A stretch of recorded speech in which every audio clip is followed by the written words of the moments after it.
Generating traffic and sales can be a challenge for online merchants. But selling on the Walmart Marketplace puts your products in front of millions of customers who shop on Walmart.com. And right now, sellers who join Walmart Marketplace can save up to 50% on referral and fulfillment fees for the first 90 days. So get started today. Head over to marketplace.walmart.com/savings. That's marketplace.walmart.com/savings. Welcome to E-Commerce Conversations, a weekly podcast from Practical E-Commerce, hosted by entrepreneur Eric Bandholz. What is going on, Internet? Eric Bandholz back again with another E-Commerce Conversations. I hope all is going well on the other side of the Internet. On the other side of the table from me, Phillip. What's up, man? What's going on? Wow, I did not expect the energy. I love the energy. I'll bring my energy up. It's a real pleasure to finally meet you, and thank you for being so hospitable, and great to meet you last night. Thanks for coming out to our event. Yeah. Phillip is in town, Austin, Texas. Yeah, I don't get here enough. I need to come more often. It's like a food town. Oh, it's got everything here. Oh my gosh, it's got a little bit of everything, and my wife and I are really into the arts too. Yeah, I'm like, gosh, we've got to come here more often. Oh yeah, if you like art, there's certainly great. Oh my gosh. Yeah. It's Austin's keep Austin weird is kind of our culture. So you get people who have a different perspective on the world. But who the hell are you? Well, these days I sort of create media for people in, e-commerce, retail, marketplace ecosystems, people that are building the future. And that company is called Future Commerce, and we produce media. It's pretty much always on. We're about 7 days a week now in media. And we're small and bootstrapped as a media business, and it comes out of my 20 years of working in e-commerce businesses and helping, what I say in my bio, which I'll have to give to you so you don't write it for me. It's the world's most recognizable brands. I helped them get online for 20 years. But in reality, I think what we're trying to do is we're trying to predict what the future of commerce is. And I believe that maybe for the last 15 or 20 years, that was technology. Technology was the future of commerce. But I think now that every business is technology enabled, we have to think about what the next is. And that's what we're doing every day. And I have big ideas about that. But we do it all the ways you might think. Newsletters, podcasts, physical print is a really big piece of our business. And then all of that centers around big experiential live events. Okay. And those each have like names to it. The live events are called, is it Muse or is that Vision? Yeah. So our sort of thought leadership panel type events are Visions, and Visions are really centered around big ideas or trends. And then we'll activate every year at a cultural event like Art Basel. This year will be our 4th time at Art Basel, and we usually create a brand from scratch for that. So it's totally thematic. We have, art curation. We'll do experiential activations with brand partners. So last year that was muses, and muses is, a big concept for us is like, what are the modern muses? You're familiar with the old Greek ancient idea of the muse. What is a modern muse? TLDR, I think brands actually provide some sort of inspiration for people in the world. Brands are a form of a modern muse. And then we just sort of take that to the next level. Is like, well, how do you interact with a brand? Well, you first have to buy it. And that means commerce itself kind of powers this idea of inspiration in the world. And we sort of a house of brands at Future Commerce. There's a couple ways that you could think about it, but we do have these sort of like tentpole properties that have their own brand that, kind of encapsulate one audience that we're going after.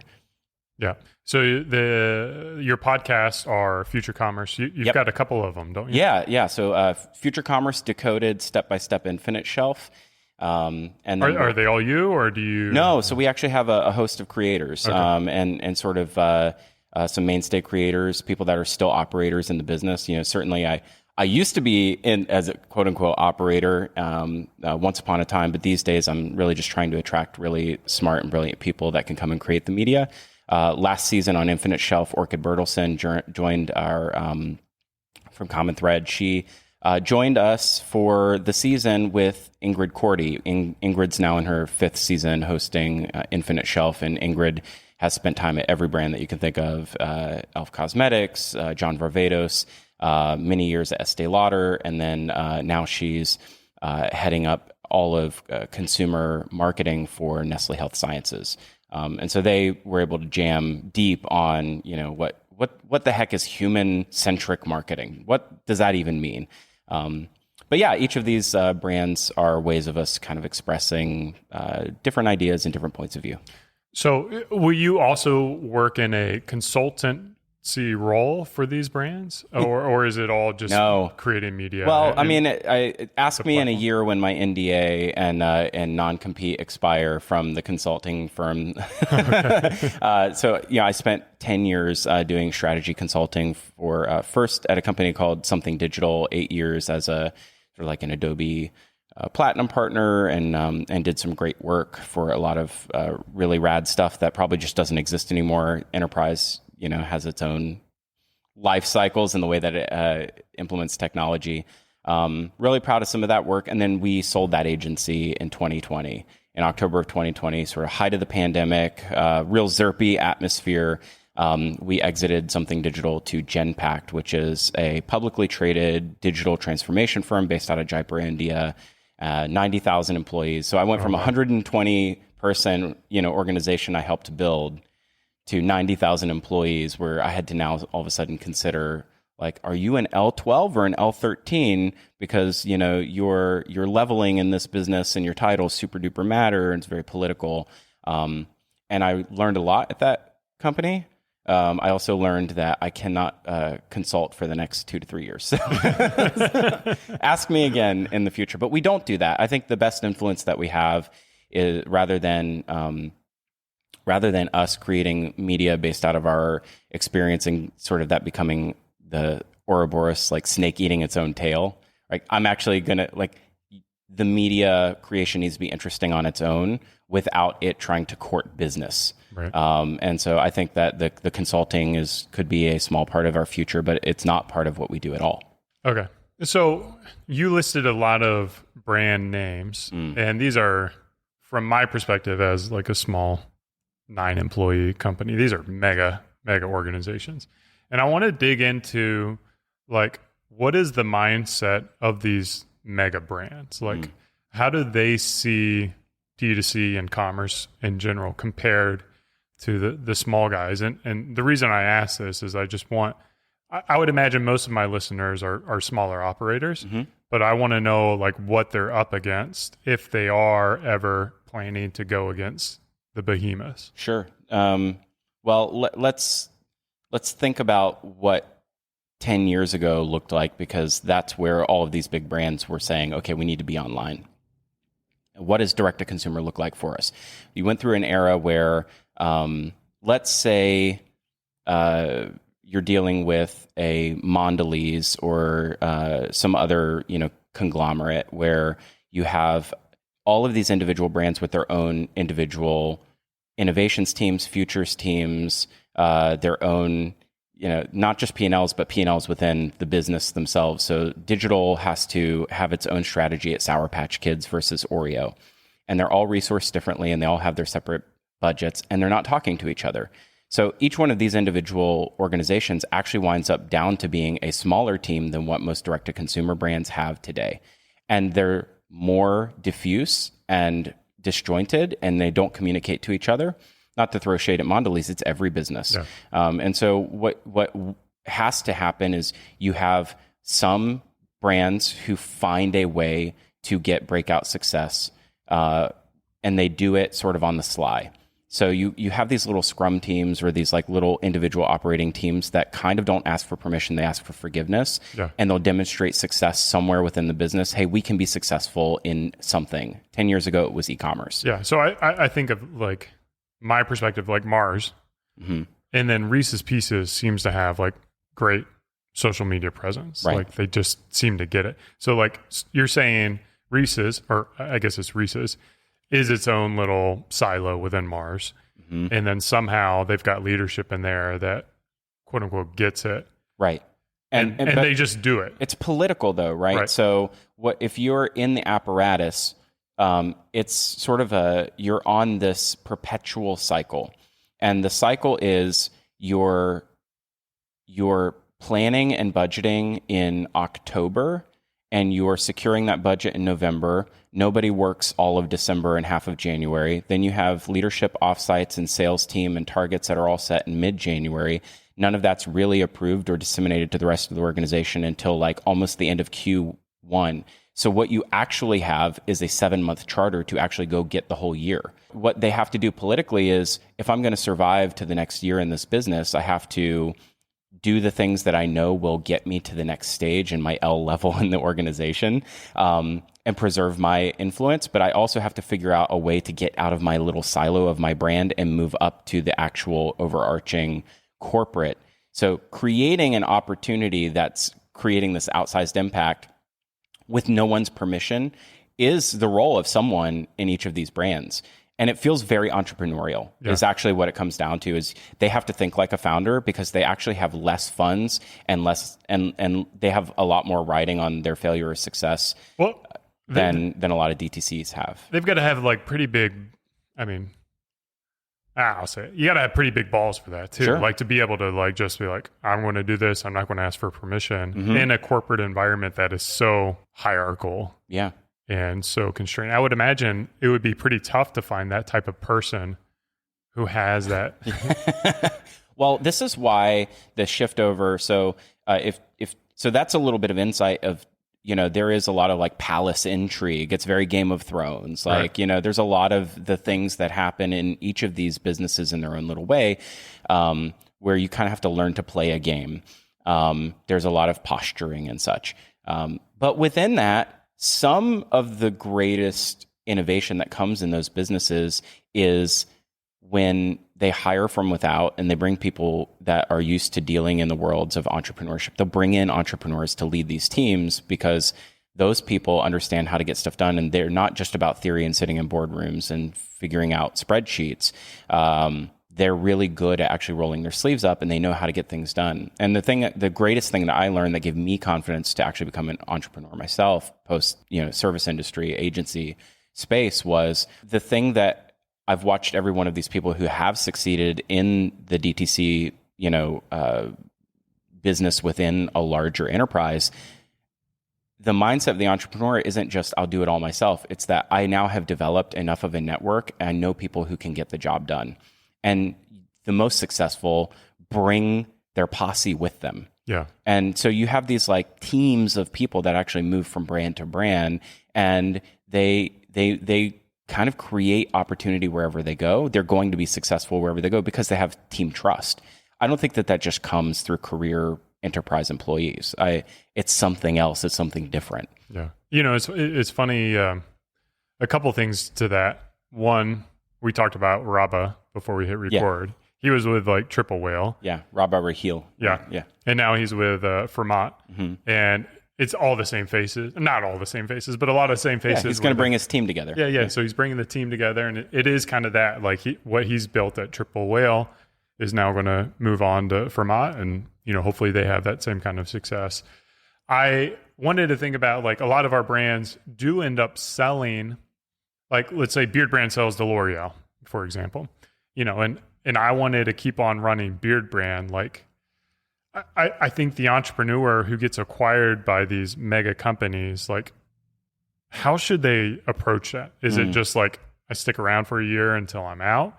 Or is it like, I play the game and like, leverage the resources of Procter & Gamble or whatever to be able to take it to the next level? Well, there are a number of examples in early DTC where people like Andy Dunn found a home within Walmart and was able to be successful and move into the corporate role. I think that those are few and far between. Typically, the entrepreneur can be very frustrated by the speed at which an organization moves. It's got to be part of your desire and your path to sort of want to learn how to figure that out. I'm the kind of person that I live by an adage that any strength overextended becomes a weakness. And a very important part of what I do in my world, in my life, is I am trying to figure out how I can help people the most. The overextended part of that for me is I really super care what people think about me. And it truly bothers me if I feel like I haven't earned someone's trust or someone thinks ill of me.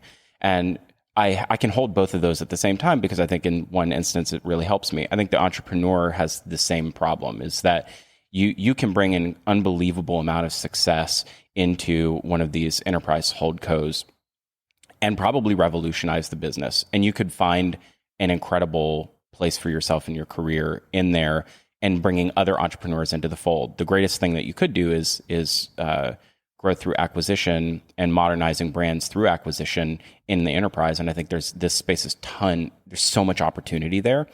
The issue is that I don't know that many of these entrepreneurs who are more native to instant access to audiences through Meta are capable of then slowing everything down and becoming much more deliberative and having to ask other people for the budget that they're used to just marshaling and spending on their own. So there's, the weakness there would be, well, now you have to sort of rethink that everything happens on a much longer time frame, and these decisions that get made aren't optimal, and you can't really move fast. But I got a question though. Yeah. Say I get acquired. I'm now working for a mega corporation. You got to quote unquote ask for the budget. What if you just spend whatever you want? Like, do they just fire you? Is that what happens? Or like, what is the consequence of ignoring? I mean, I've seen that, right? Yeah. It depends on what the distractions are in finance at the time. Yeah. I think you have to like really win a lot of trust to have people overlook some of those types of, especially like accelerated spending. And it really, I think a lot of it comes down to what are the vibes. I was talking to someone just on the way over here, and I said it, but I hadn't actually thought about it. It was something I just said, and I was like, oh wait, actually, I think that's true. Shop Talk as an industry event is sort of the last e-commerce industry or digital, retail industry event of the season, and it always lands on my kids' spring break. It's like middle of March, end of March. If that event is bad, I think that it sets the tone for the whole rest of the year for the rest of the industry. And unfortunately for that show and everyone that goes to it, like all of these huge holdcos are there. And they have 20, 30 team members. You mentioned M&M Mars, like you'll see hordes of them all walking together through the halls, and they all have their own learning tracks and continuing education, development, training that happens. Shop Talk these days actually runs like private workshops for those businesses insularly to each other and brings in speakers for them. If the vibes are bad there, then it doesn't matter what finance thinks or what the outlook was at the beginning of the year, or what the last investor call was. It can change the course of your autonomy and your leadership of your own little P&L.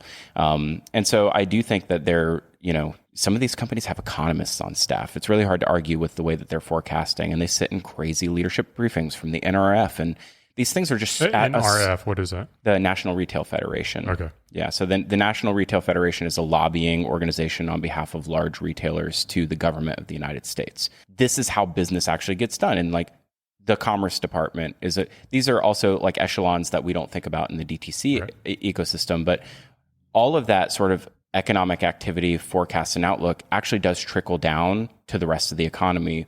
DTC is really often at the tail end of a lot of decisions that have been made about how we resource certain platforms and certain types of businesses and marketing budgets. Again, you may not get that context sitting in your chair. You're just being told by finance, stop spending money. But I don't know. Yeah, people get fired all the time. Okay. Long-winded answer. Yeah.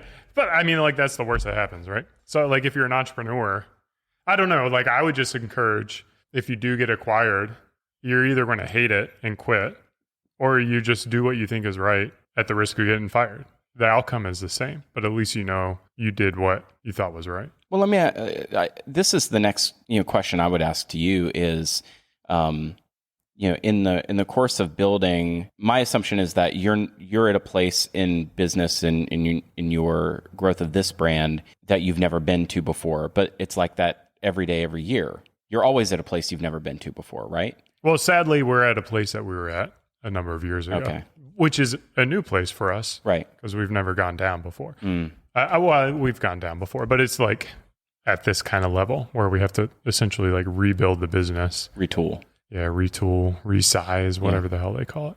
So it is new learning lessons for me and kind of pushing us to the next level. But you're always learning. I think that's where there's a mindset of, I love this idea that, well, what's the worst that can happen? You can, if you do exit your business and you don't like the outcome of that, you don't have to stay there. And I think that's a really healthy mindset.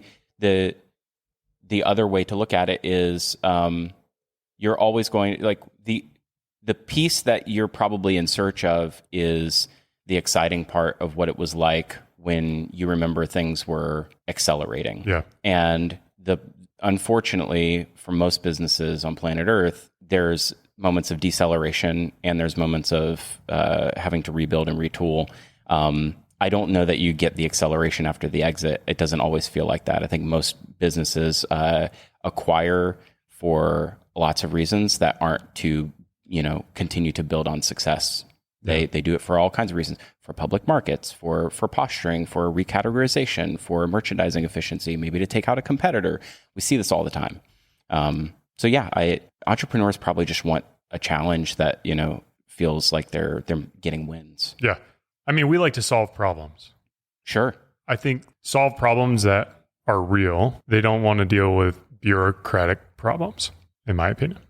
Just paperwork and HR shit. I would imagine most entrepreneurs don't get into it because like, oh man, I can really balance my books. I have a really, it's a really bad example. I'm kind of the king of bad analogies, but this room we're sitting in right now, you probably remember what it looked like before it looked like this, right? I don't know. There's something about pretty similar. The paint that you put on the walls, or the choice you make of fixtures, or the decisions you made of where to put furniture in a certain room. Right. Those are all tiny little pieces of your emotional attachment to this thing that you've created. And I think everybody suffers from it when you go into a different context where you made none of those decisions. Right. Like the reason this table is here or has been repositioned here after 5 or 6 different other efforts, it was over here for a little while. Like you have history and context as to why you arrived at every decision in this building, this room, this piece of property, this brand, that logo. And the challenge for the entrepreneur is being okay with having none of the context in the next phase of your business, where not only are all of those things now out of your control, but you also are not given any of the oral history as to how we got to the place we are now. You're just expected to just accept it the way that it is now. Yeah, that sounds terrible. That sucks, right? Sounds terrible. Before we hit record, we were kind of talking about this tagline that I absolutely love, which is commerce is culture.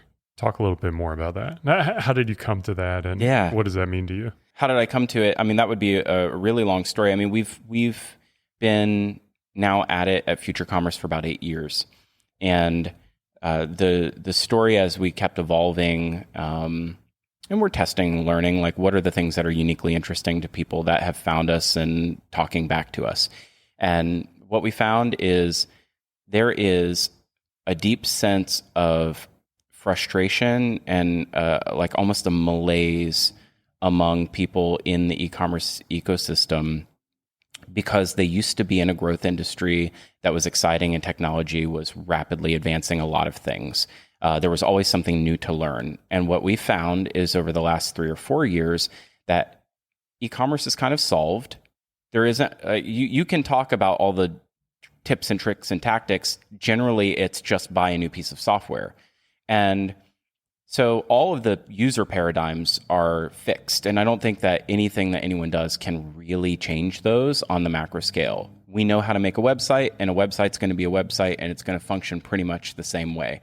So all of this early exciting internet promise that was based on technology is kind of gone. And I've realized all these people are really frustrated and actually kind of sad. What has gotten the most excited is going back to, a lot of them have roots in the fine arts. A lot of them have roots in the humanities. And when I talk to these people, the thing that they seem to, for instance, the head of commerce for YouTube, or the head of innovation for Visa payments, or, all of these people, like they have an MFA, or they are a sculpturist, or they studied philosophy. All of these people are dying in these corporate roles, and they're like yearning for something deeper. And so what we kind of found is that, well, if commerce is this like sort of human truth that independent cultures all created independent of each other with no knowledge of each other, and then found each other and connected through trade routes, and the world was brought together through this necessity of I have something you need and you have something I need. And through that is a means of human connection and a value exchange, but not just a value exchange, an identity exchange. So maybe there's a more abstract idea about this idea of commerce that's not just technology is the future. There's something else that's a constant, and that's cultural connection. And that's maybe the thing that makes sense now of why live streaming isn't the future of commerce, like every analyst told us it would be, because that was happening in Asia. Well, maybe commerce isn't universal. Maybe it's more cultural in the way that food is cultural. And you can transplant some foods from some cultures, and we can celebrate that in some. But every independent culture has its own way of expressing certain cultural artifacts. Maybe commerce is one of those. So that's where we sort of just, after workshopping it, we kind of pared it down to commerce is culture. It is who we are at our core. It's what we value. And there are gross exaggerations of that. Certainly in the West, we have a lot of that. You're a fan of capitalism, so am I. We also have movements of people that want to rail against that and say that that's a bad thing. That is also commerce's culture, because the abstinence of commerce is also an expression of a cultural behavior. And I think that that's fascinating. So we've actually dove into that more than talking about technology. I'd love to get your take on what you think commerce's culture means. Yeah. Again, we kind of talked about this beforehand, but I love voluntary trade and this idea that I can get good at something and create a good or service and trade with somebody else who got good at building something. And I don't have to make both things.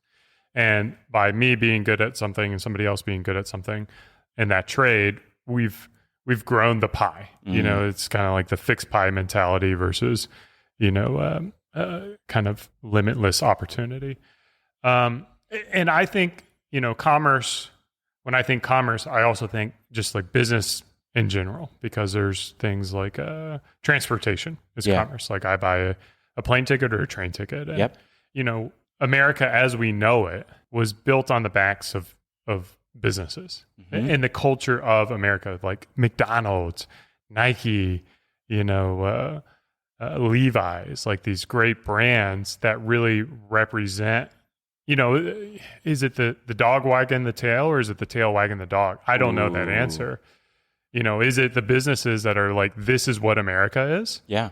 And this is how we do it, the Wild West and the frontier and that culture and the gold rush and, just this idea of like individualism and being able to create our own. Did that come from, business driving that and selling those aspects, or did it come because that's the people and those people are attracted to companies that share those same values? Let's go back even further. You said the gold rush, and it sort of sent me on a little bit of a journey. I was thinking about this piece I wrote for Future Commerce about, a couple weeks ago. And there is this concept in philosophy called du commerce, D-O-U-X, du commerce.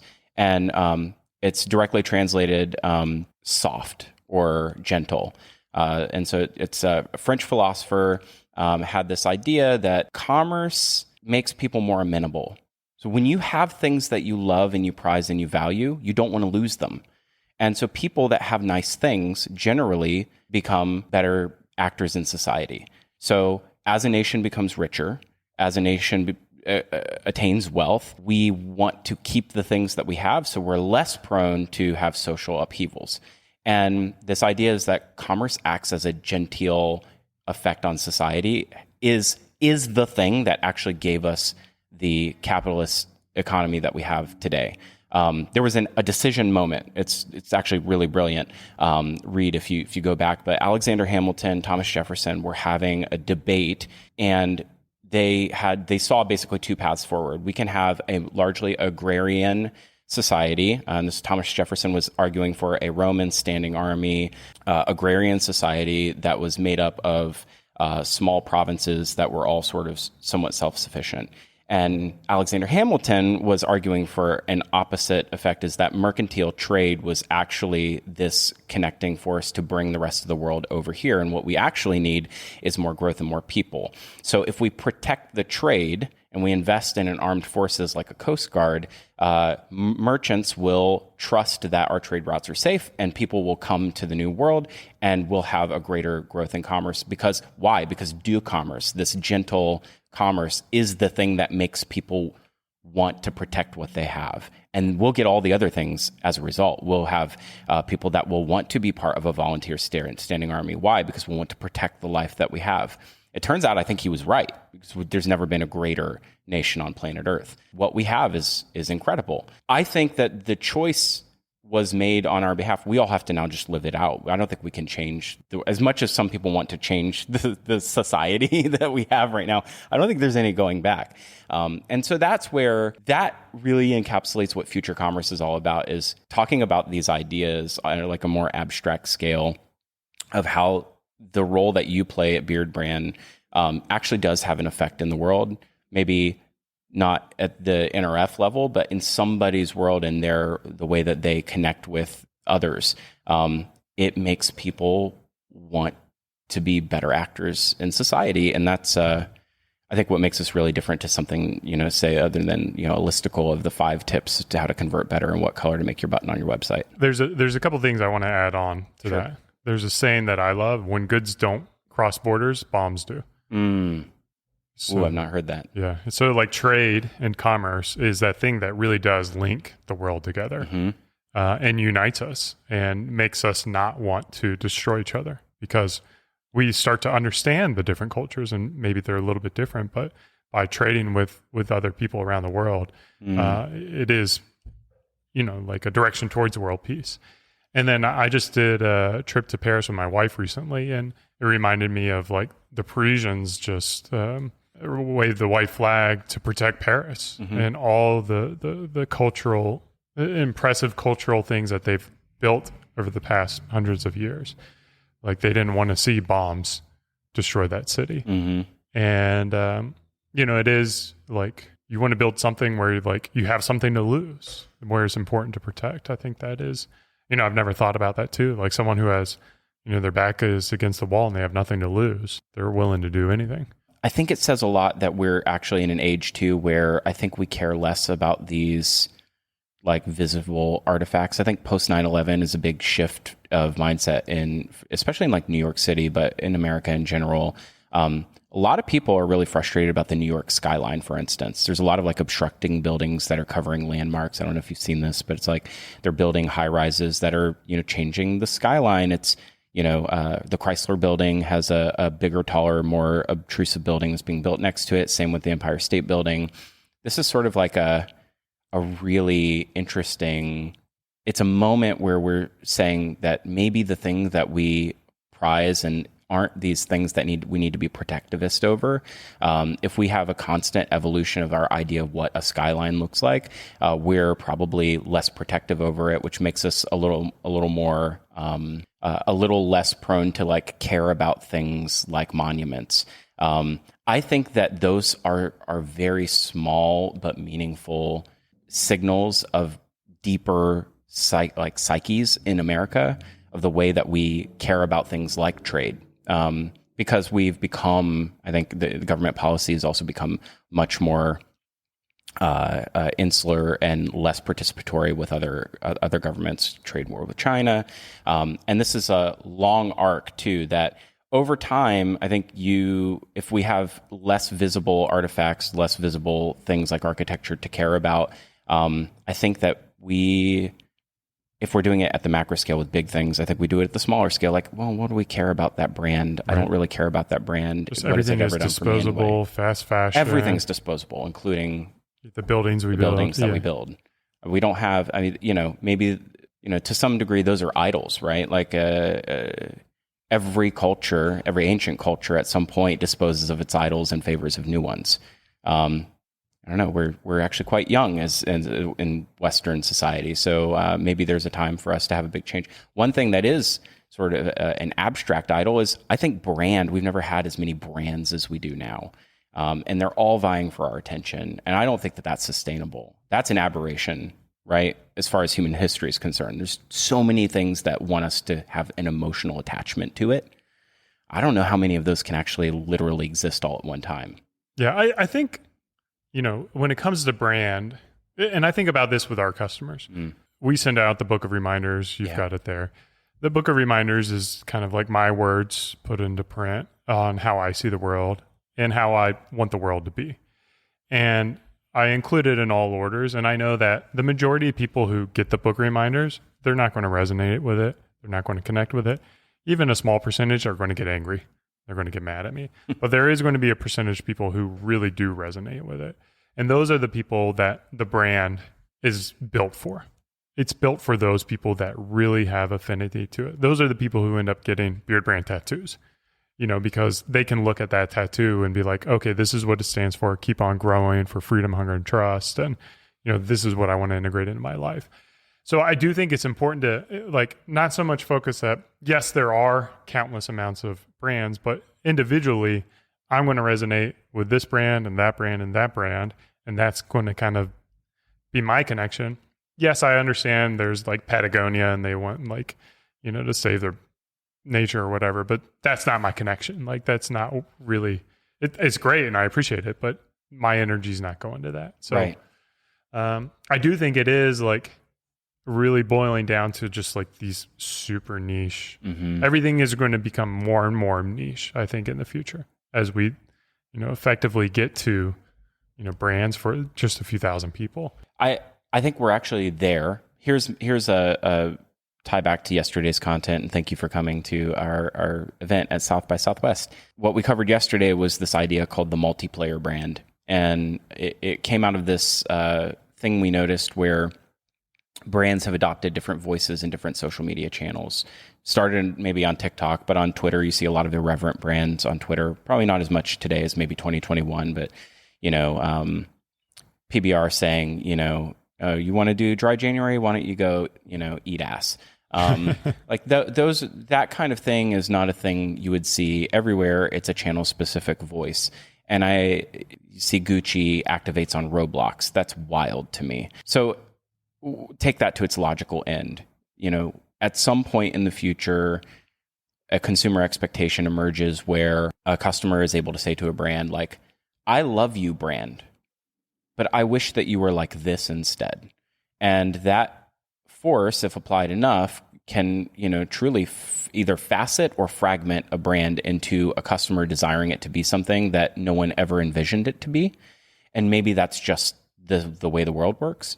But I think that as we look a little deeper, it's oh no, this actually already exists in the world, is that a lot of brands are trying to be all things to all people. Yeah. And some brands have more resources than others and will do it better than others. It doesn't mean every brand is going to be multifaceted and have, a very specific experience for, the guy with the beard versus the guy that doesn't have the beard. But at some point in the future, the thing we already have today has to become, that expectation is going to be leveled against every experience. And that's why I think something like Format is really interesting. I don't typically, this is something different about yesterday too. I had them come up and sit down for 15, 20 minutes and talk about their product. I never do that. That's another thing that's very different about us, is we never allow sponsors space to have any conversation. Because we're building a brand. And it's you should feel good about coming alongside my brand because I have a sexy brand. But giving them space to talk about this multiplayer future is oh, maybe there is a future where your website, Eric, is very different from the experience that I see on my website because of who I am and what I bring to it, and who you are and what you bring to it. That's going to be maybe the next challenge we all have to come up against. So I've got Raba scheduled to come on to the podcast for, so stay posted for that episode. It'll probably be a few weeks down the road. I can do a Raba impression for you if you want. Same, but different. Yeah, he's got some isms. I love that guy. Where can people follow you, learn more about you, support you? Yeah, futurecommerce.com. And I'd love to actually be challenged. I'd invite challenges. I like this idea of discourse where we argue, with each other about, which ideas can prevail and which ones are relevant and useful. This is the challenge, futurecommerce.com. We're talking about future commerce, right? We're not talking about what we have right now. I'm talking about what could be. And I think that there's the light side and the dark side of that. And we have to we can hold both ideas at the same time. But yeah, futurecommerce.com, and love to have more people speaking back, because I think that's what it's all about. Sweet. I hope you guys enjoyed this episode as much as I have. This has been another e-commerce conversations. Cheers, and keep on growing.